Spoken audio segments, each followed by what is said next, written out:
Can you believe that we're up to episode 4 of the Mudroom renovation series? To date, we've designed our mudroom, we've built our base cabinets, joinery and shaker doors, and in this episode, we're painting and hanging the shaker drawers and drawer fronts. You can catch up on our first 3 episodes in our Mudroom playlist, and we hope that you enjoy. Welcome back, everybody.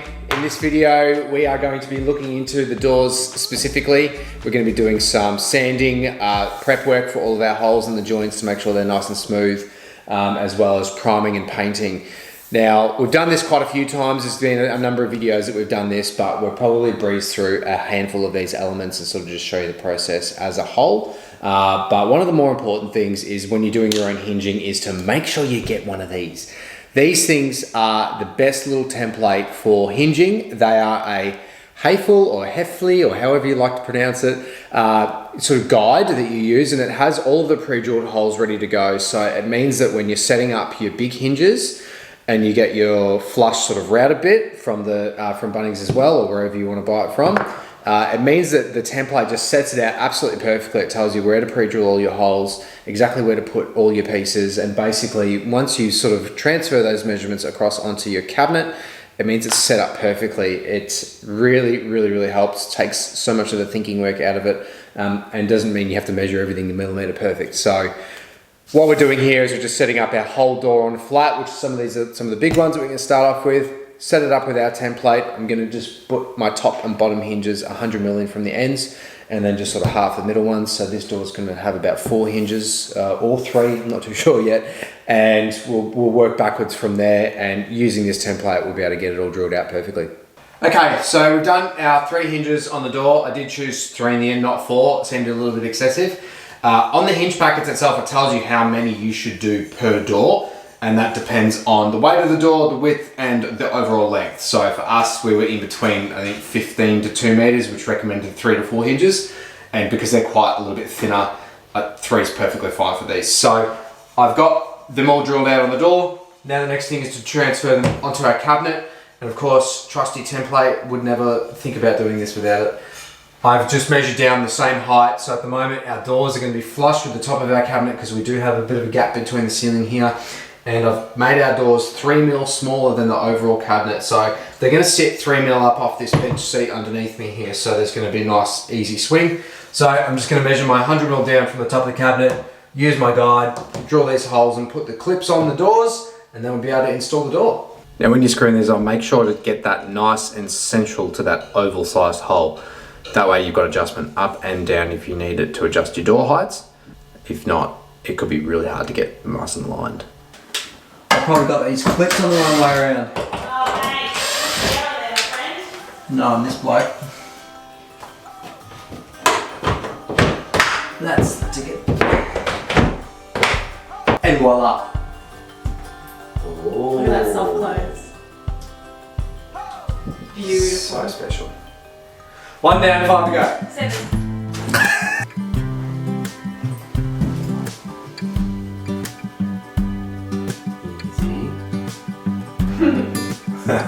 Gorgeous.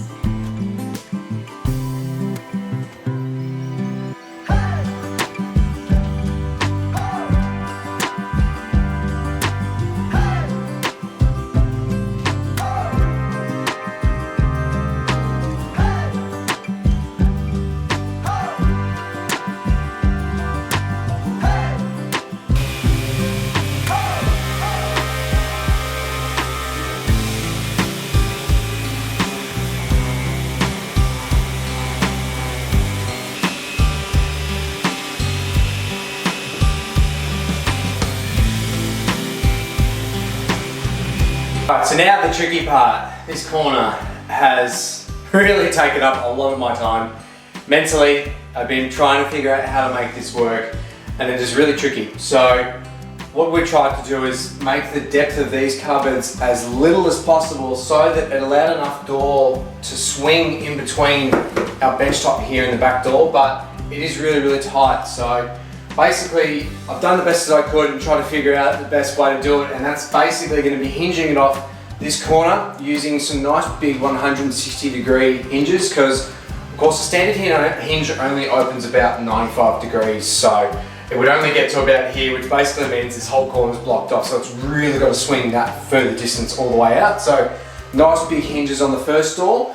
Then I'm just going to have a bifold corner hinge on the inside, which is then going to come to the second door here. Now, this is where it gets really tricky because of the rake of the roof has played havoc on trying to make this corner work.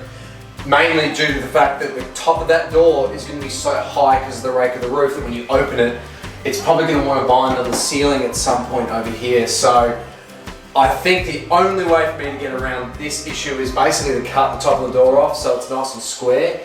That'll leave a little bit of a triangle up the top, and I might just leave that in the fixed position and actually screw it into the cabinets on top. So it looks like when the door's closed, it looks like it's a full door, but it will just have a little thin joint in the top of it. So that allows us to pull this second door out and not hit the roof. It's not ideal, but there's an enormous amount of storage in this little room here, and corner storage is really tricky. If anybody's got a corner cabinet in their kitchen, you know how painful they can be, but they're a really good amount of space. So we're going to give this a go. We're just going to hinge one door at a time and basically just play around with it. I'm going to leave it not cut for now and see if it binds. I know it probably will, but I'm just going to see how it operates, and yeah, hopefully it works. Alright, so one thing I definitely didn't account for here is these big hinges. Now, the 160 or 155 degree hinges here, obviously it has this massive range of opening, which is so good, like it's such a far reach, but when it opens, it's creating this big gap, so it's throwing the door away from the cabinet so that it gets all that clearance, which makes so much sense. But unfortunately for me here, it means it's getting mighty close to hitting this cabinet, so it doesn't leave much room for my next set of hinges, which has to go for this door here. So, problem. What I reckon I'm gonna do here is install these hinges, but they'll be installed above the benchtop height instead of all the way down the bottom, because they're just going to keep clashing against that cabinet there. So I'm going to install it right above the bench top, and then maybe do 1, 2, and 3 a little bit higher up. It does mean that that bottom half, well, not half of the door, it's probably around 400mm, is going to be unhinged. So it might sit a little bit weird over time, and might have to try and figure out some other system there, but otherwise, I don't know how this is going to work. Okay, so I had a really big play around with this door yesterday, had a few goes at some of the hinging, and I think I've got there with a whole heap of adjustment on these corner hinges that I ended up using, which is a bifold corner hinge. I managed to basically set this hinge up. So it is like a few millimeters away from our benchtop thickness here, it's just clearing. There is that portion of this door that is unhinged, so it is around 400mm. So maybe over time it might become a problem, but I think for the most part it actually should sit pretty well. But otherwise I've got 3 of these bifold hinges all the way up this door. We've got those big hinges at the moment giving us that massive bit of outreach here, and it is allowing us to just clear this cabinet here, which is really, really tight, and close up nicely, which is really, really fantastic. Now, because of the raked roof, on the other hand, I did have to chop off a triangle, so it really just doesn't open any other way. It's going to be a bit of an odd detail, but what we'll do is up on top of the cabinet, I'm just going to screw this in place, and it's basically going to close, and there should just be hopefully a nice little thin line. If I don't drop it, it's going to be a nice little thin line all the way across here, and it's going to sit nice and neatly up the top there. With our dark painted cabinets, it's going to hopefully blend in. You're not really going to notice it too much, which is fingers crossed, it's not going to become much of an eyesore, but it does mean that this whole corner cabinet now is functional and we get all that storage space, so it actually worked out pretty well. To save some time, I've just pre-built these. They're pretty boring to watch come together. They look very much similar to our base cabinets, but obviously it's just a box, and I've got a full length base underneath, so it gets really good support all the way throughout the drawer. So that's my preferred method of doing it. But to get these widths right with the drawer slides can be a little bit tricky. What I like to do is measure both of the drawer slides together, so the thickness of them. So in this instance, they're actually 24mm if you sort of squeeze them both together. So I minus 25mm overall, just give it a little bit of room to play with. And that's going to be the width of your drawer. That way, once you put the drawer slides in and fix them off together, you've got a really, really snug fit. And with a mil or two of play, It just allows the drawer slides to operate nice and freely. If you get it too tight, it sort of jams up and your drawer slides aren't going to slide out very easily. So give yourself a little bit of tolerance there, but that's the best way to do it. And then I like to just pack them up on 5mm just to get them up off the floor.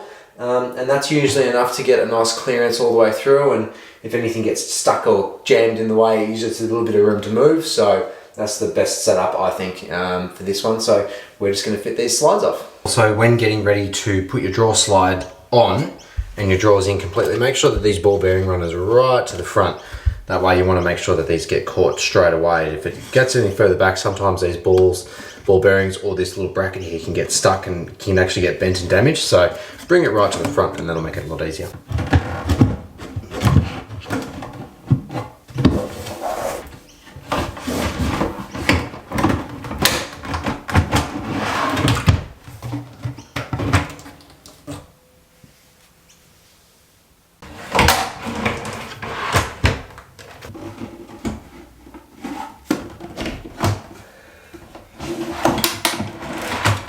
Okay, so now that the last bit of our drawers are all constructed and on with the drawer slides are working really nice and neat at the moment, we are back for another morning of getting these doors prepped and ready to go. So we have the last little portion, which is just doing some nice edging details to the front of these MDF doors, cleaning up all the sanding, patching that we've done when we sort of fixed them all together and made the joins nice and smooth.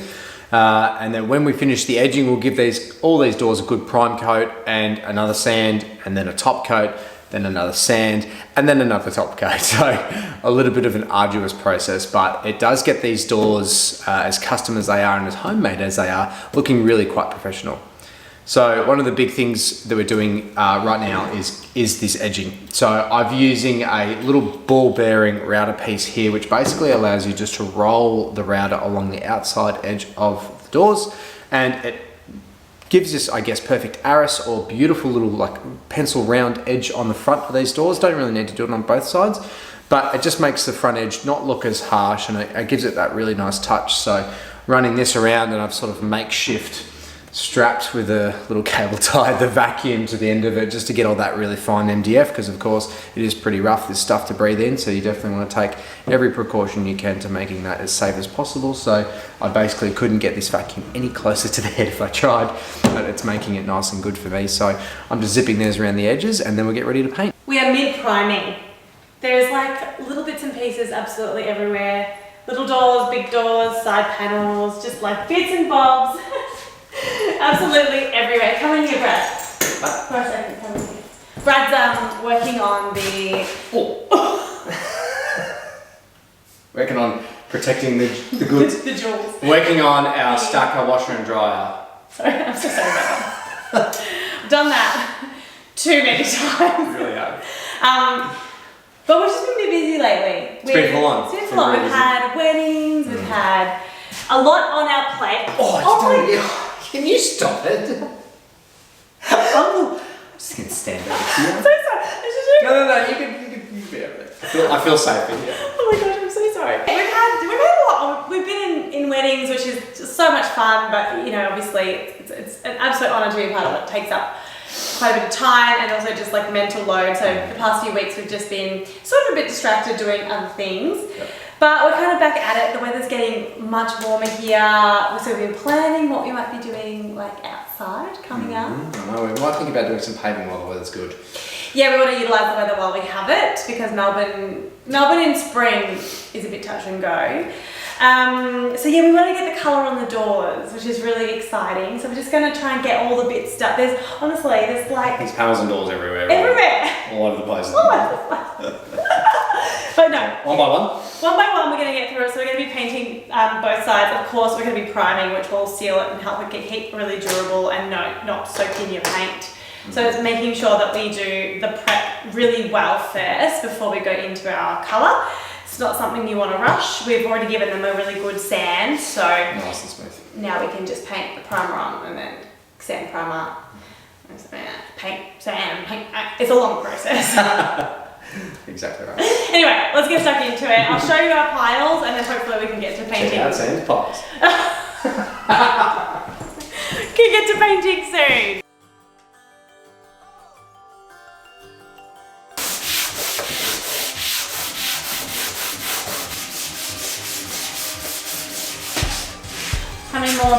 have we got to go?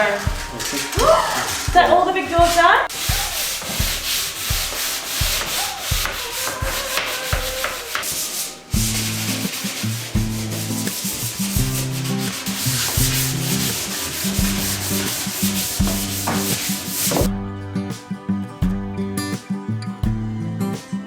We are finally about to get the paint on the doors. That's right. After sanding for what felt like an eternity, we're very dusty, but we're finally done. Let me tell you, like the preparation for paint is the 90%. Oh, it really is, and it's something you just can't skimp out on. You cannot, because it's the finish will suck. Exactly right. If you skip a corner, it will just reflect immediately in the finish. So all of your timber prep work, you're filing the edges down, routing, filling, sanding, getting that nice smooth surface, not seeing those really big joins in any of your panels. If you have got joins, it goes a long way. So if you're excited about the color and you just want to push through quickly and get to it, do not. Hold off. Do it properly. That's right. From people who know from experience. That's right. If you do rush it, it will look poor in the finish. But we've got a beer each. We like different But beer. it's better because we've got beer. Yeah. So Australian. My favourite beer, well, my favourite summer beer, Brad's favourite beer for the summer. Summer beer. With lemon in it. It's really warm outside actually, the sun's coming through, so we're just gonna take our time, and our plan would be to get one side done today, and then we'll finish it off tomorrow. So hopefully we get that done. That's right. Or the first coat anyway, and then rinse and repeat. Oh yeah, so four times over. 4 times over. Yeah, but Yes, it's hard when you've got $17 to paint. there's 18 pieces, I counted just before. Oh, okay. Yep. Not all of them have 2 sides though, some of them are our side panels, Yeah, so they'll just have the front. And the drawers are mostly just the front as well. They have like a little lip in the back, but they're mostly just the front. But, I forgot what I was going to say. We're looking forward to this coming together and getting the doors hung and finally seeing the space come together. We have been umming and ahhing whether we paint the feature wall the same colour, because it's sort of like a colour drench in that area, rather than doing like a contrast with a lighter colour, like a light neutral. But I think we're going to do the colour drench. It's a mudroom or a laundry. Why not have a bit of fun? Yeah, that's true. So I think we're just going to go bold. Go bold.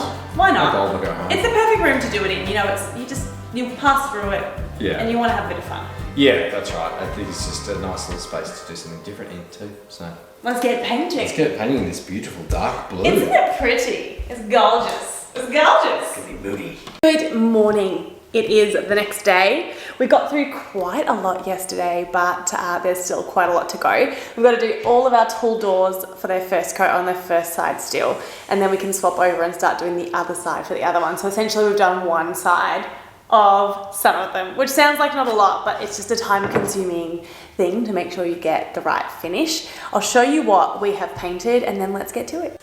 This is what we've done. So it's just one side and just one coat. But it's starting to look really good and I love the colour so far.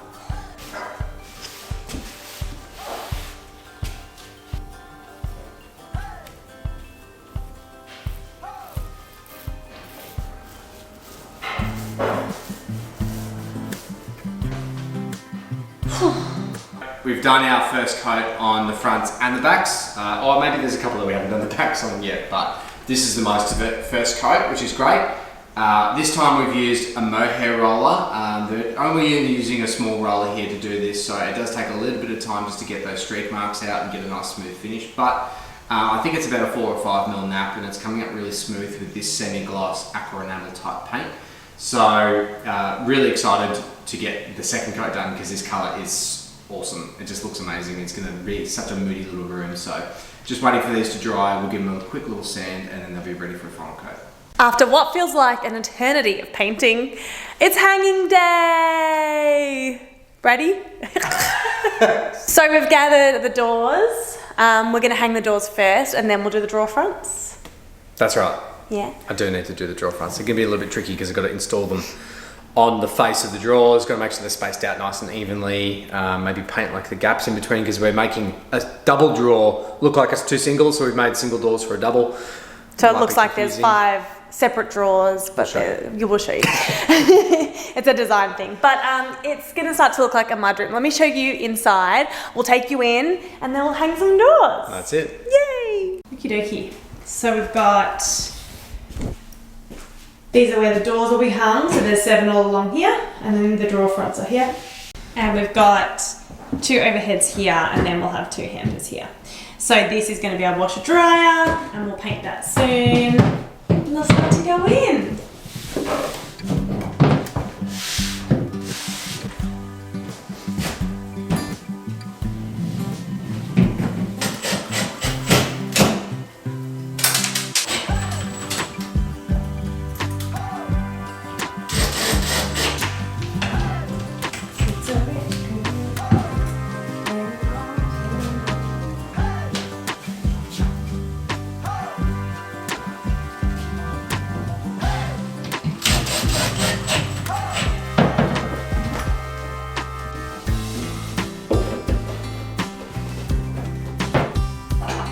It's not a great angle of you right now, bub. Ass. Woo!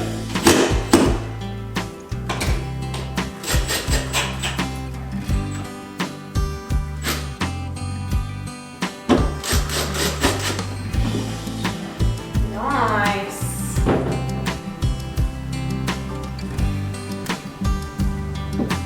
So we're trying to figure out how to put these drawer fronts on these drawers. Now, when we constructed these drawers, very, very unconventional way of having them finished, because we had that full design pivot. We were like, all right, here's going to be the dog bowl area. It's going to be perfect. And then we built them. We're like, that's silly. It's not going to work. So I had accounted for all of my cabinet sizing to suit that dog bowl setup with end panels and everything, so it aligned perfectly with our doors. But because we pivoted, I basically just had to make it work. So these drawers aren't the same as a double drawer. They're really oddly spaced. The centers don't quite line up because just of the construction of the cabinet. So to make it look like it wasn't a problem, we're going to just overhang some of these doors equally spaced all the way along, so that you get that nice elevation of all these little drawers down the bottom here, matching the spacing of the doors above. So what I've done here is I've set them all out overall, sort of equal the gaps overall, which is exactly what I'm going to be doing when I adjust these top doors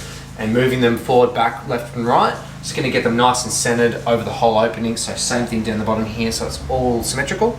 And then I think at this stage I'm probably just going to mark them onto the drawers here, put a little bit of a packer underneath so it's got some clearance from the top of the drawer front underneath our bench top, and then basically, yeah, mark them onto here and then pull the drawer out and then screw them on through the back. So a little bit awkward, but we're going to give it a go. Alright, so Sam's sanding away in the background. She's getting on top of this washer and dryer. She's got her mask on, she's being good. And I've got these drawer fronts figured out. So what I did on the last video, I think, if anybody has seen the wardrobe video that we put together, I used double-sided tape on the back of these doors. So what I've done is I've transferred the center marks on each of my drawers, so I know exactly where the door needs to be either side. So now all you need to do is basically pack the top of the doors so it's nice and flush with the bottom of our cabinets, and it's got a bit of a clearance underneath the bench top here. And with that double-sided tape, I'm basically just lining up, I'm sticking it on the front of the drawer, and then you can pull the drawer out with it stuck on and drill behind it and screw it off, so it doesn't basically move. With a really bit of thin 1mm double-sided tape really helps. Otherwise, there are some really nifty little brackets that you can get. I've seen them on Amazon and eBay and Facebook and things like that, where it's basically a nice little U-angle bracket with a little bit of a sort of a grip on it, or a clamp, and basically it just allows it to slide in above the door and then go in and down, and you can actually clamp them in place. I think they're pretty nifty, but definitely didn't forward think that for the install of these, so we'll make do with a bit of double-sided tape.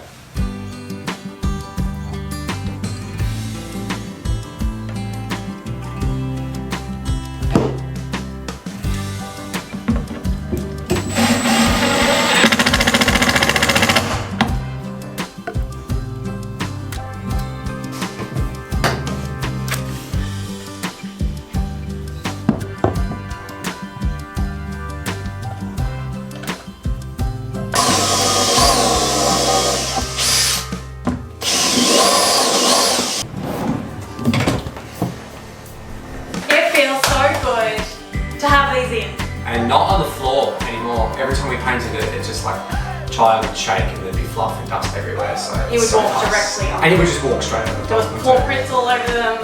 It's so painful. Anyway, it's so good to They're have them up on the cabinets. We're going to do like a final defect and also probably another coat while they're up, but the base coats are on. We'll give them probably another quick sand and coats in areas where they're a little bit damaged or we need to do a third coat. But for the most part, they're pretty much done. Yeah, they are. I think what we found with the darker colour is that they definitely need a good 3 coats. They don't have a lot of coverage. As much as you think for a darker colour, interestingly enough, it does really show that, I guess, that undercoat. But otherwise, it's come up really well. It's come up really well. We love the colour. We think we're probably going to stick with the colour on our splashback, which will be in the next episode. But it gives you a bit of a sense of the room. I think it's just so cool. We love the bench. I think it's really starting to come together now. Yeah, that's it. The drawers looking really fabulous, and we can really finally see this room taking shape. In the next video, we'll do the splashback, which we are going to do from lining board, so it's a bit of a feature. And then we're moving on to tiling and to doing the finishes like the dog bowls, and then we're pretty much done. Yeah, that's it. Sink and bench top, and we're pretty much ready to bang a couple of washer and dryers in. And put in some of the details. There's some really cute details going in, which is really exciting. But we're getting there. It's starting to feel like the space that we dreamed of. Finally. Yep. Awesome. It's really cute. We'll see you in the next one. See you soon. Bye.